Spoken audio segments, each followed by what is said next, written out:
Guys நாங்கள் இப்போ எங்கே போகிறோன்னு பார்த்தீங்கன்னா தேன் எடுக்க போகிறோம். இனிதான் போயிட்டு ஏதாவது மரத்தில் இருக்கான்னு சொல்லிட்டு தேடி பார்க்கணும். கிடச்சிச்சுன்னா எங்கள் லக்கு. அப்போ நாங்கள் ரொம்ப நேரமாக தேடிட்டு இருக்கோம், ஒன்றுமே கிடச்ச மாதிரி இல்லை.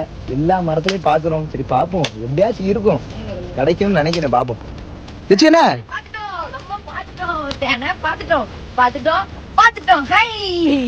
கிடைச்சிட்டாலே தம்பி தேனை பார்த்துட்டானா.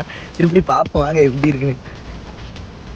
புதற்குள்ளே இருக்கு தேன். இருக்கா இப்படி இங்க இருக்குல்ல காய்ஸ், அங்க பாருங்க ஜம்முன்னு இருக்கு.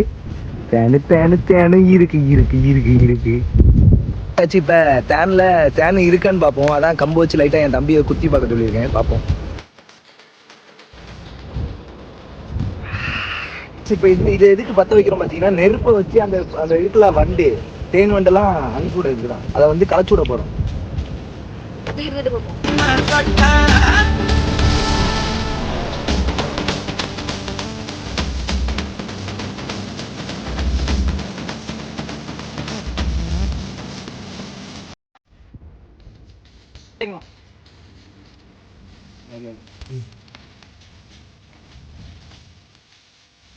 கைஸ், இந்த தேன் பார்த்தீங்கன்னா சின்ன பிள்ளைங்களுக்குலாம் கொடுப்பாங்க. அது எப்படின்னா, அந்த சளி பிடிச்சதுக்குலாம் அது கொடுத்தோம்னா சளியெல்லாம் கேட்கும்.